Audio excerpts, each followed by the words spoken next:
Olá pessoal, tudo bem? Espero que vocês estejam bem. Nós paramos um pouco, né? Faltou algumas pessoas me mandarem aí. Depois eu vou mandar o relatório de todas as que faltam, tá? E eu vou passar para vocês uma atividade, né? Dentro da lúdica e motora, já que ninguém me desafiou. Dentro da lúdica e motora, eu vou fazer uma atividade a qual envolve a parte psicológica, né? Neuropsíquica, que as crianças elas devem pensar, fazer uma conta matemática para saber o resultado e ao mesmo tempo usar a coordenação. Então vai ser dado dois espaços para elas, um lado é o lado par e o outro lado é o lado ímpar.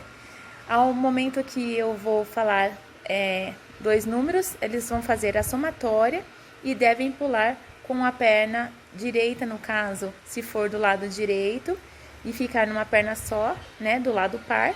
E se for o resultado ímpar, elas devem pular e ficar numa perna só do lado esquerdo.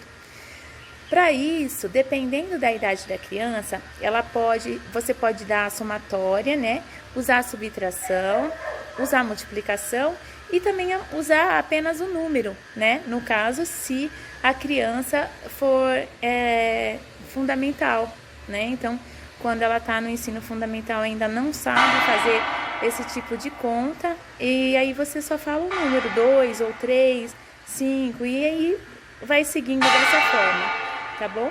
Então eu vou passar para vocês a execução, Davi vai fazer para mim, e eu vou demonstrar para vocês como executar essa atividade, que é uma atividade lúdica motora. Vamos lá? Bom, então nós estamos aqui com o Davi. Ele vai me ajudar, tá? Então, ele vai fazer parte da brincadeira do par ou ímpar. Eu vou falar para ele algumas continhas de somar. E aí, se for par, ele vai pular do lado esquerdo dele. E se for ímpar, ele vai pular do lado direito, né?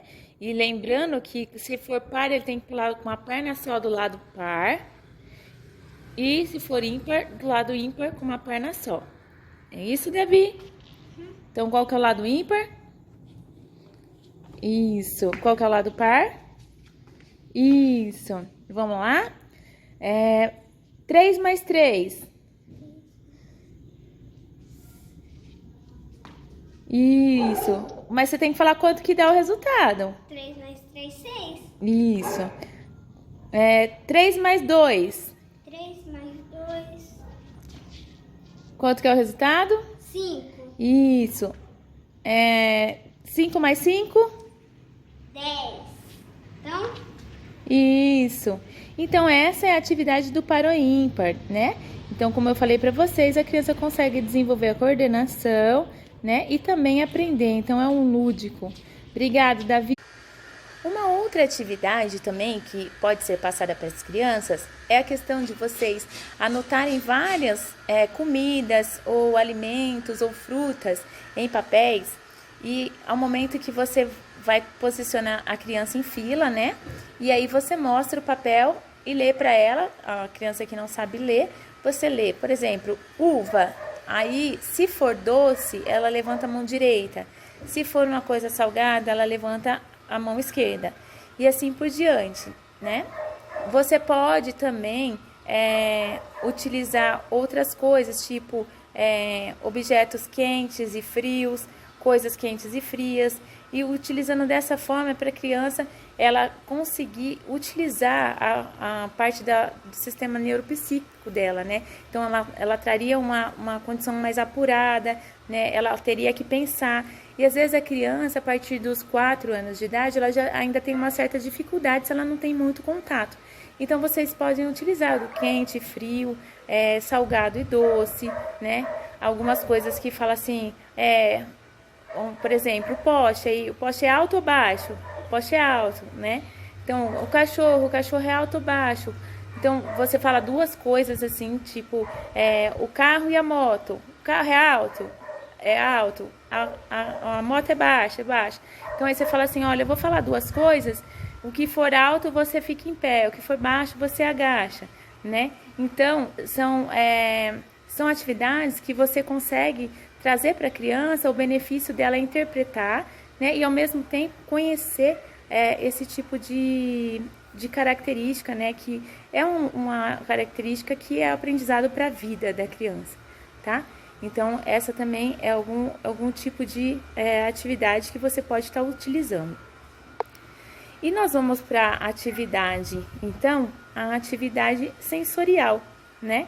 A qual eu vou desenvolver para vocês a habilidade do tato, né? Então, eu gostaria que vocês pesquisassem sempre bastante, como vocês fizeram, né?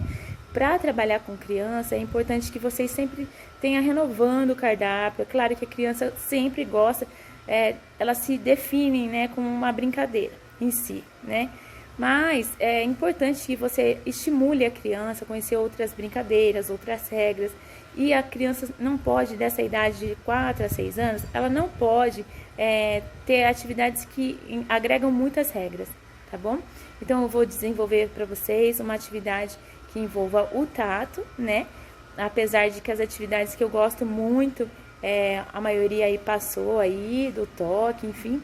Mas eu vou fazer uma atividade do tato para que vocês também tenham mais essa atividade aí como uma experiência aí para ser... Bom, pessoal, então como vocês estão vendo, eu coloquei aqui algumas coisas feitas de vários materiais, né? Gesso, madeira, alumínio, esse aqui é ferro, copo de vidro, papel, carrinho de plástico, apagador de madeira, esse aqui é uma caixinha de madeira também, plástico e pano, tá? Então, eu vou chamar o Davi, ele vai estar de olhos vendados, né? E aí, ele vai tentar decifrar do que é feito, o material do quê? Essa é a brincadeira do tato, né? Que eu falei pra vocês, e é uma brincadeira que também envolve aprendizado. Vamos lá? Davi, pode vir! Bom, então o Davi está aqui, de olhos vendados já. Eu vou colocar uma peça lá para ele e ele vai me falar. Davi, você tem 20 segundos para decifrar do que é feita cada coisa que eu colocar aí, tá bom? Eu vou colocar o primeiro, você vai me falar, tá? Não, deixa isso aqui não. Eu vou colocar aí dentro e você me fala do que é feito. Do que é feito esse objeto? Plástico? Isso, de plástico. É um carrinho de plástico. Ah, é o meu carro nos Transformers, né? E esse aí? Do que é feito esse objeto aí? Aqui dentro. Do que é feito? Madeira. Isso, muito bem. Agora eu vou fazer um bem difícil. Talvez você não saiba do que é feito. Do que é feito esse porquinho aí? Gesso. Ah, você sabe. Isso, de gesso. E agora essa caixinha aqui, ó. Ah, não era pra mais fácil pegar um giz do que o meu porco cheio Do que é feita essa caixinha? Madeira? Isso, de madeira, muito bem. Mais um. E esse aqui? Pano? Pano, muito bem. E esse? Vidro. Dá pra perceber Isso. que é um copo. Agora vai ser um pouco mais difícil. Do que é feita essa tampinha aqui, ó? Tá. De alumínio, papel alumínio. Isso, papel não, é alumínio, não é papel alumínio isso não. Ó, e agora esse aqui, do que é feito esse aqui, que é mais pesado? Ferro. Olha só, muito bem, Davi, obrigado. Bom, gente, então as atividades foram essas, eu espero que vocês tenham gostado, espero que vocês pratiquem isso com as crianças. Como vocês viram, o Davi, ele fez 6 anos agora em janeiro, então ele já tem uma apuração melhor, né, do tipo de material utilizado. Mas, com crianças de 4 a 5 anos, isso é um educativo, né? Então, eu gostaria que vocês praticassem isso, né? Quando vocês estiverem em contato com criança, num plano de aula para hotelaria, ou às vezes até quando vocês forem recreacionista em algum aniversário. Então, é questão de vocês pensarem, né? E utilizarem da didática de aprendizado que vocês têm não só na faculdade, mas também como vocês fizeram os trabalhos, de buscarem na internet e ver aquilo que é melhor para vocês, tá ok? Eu espero que vocês tenham gostado. Deus abençoe, uma ótima semana a todos.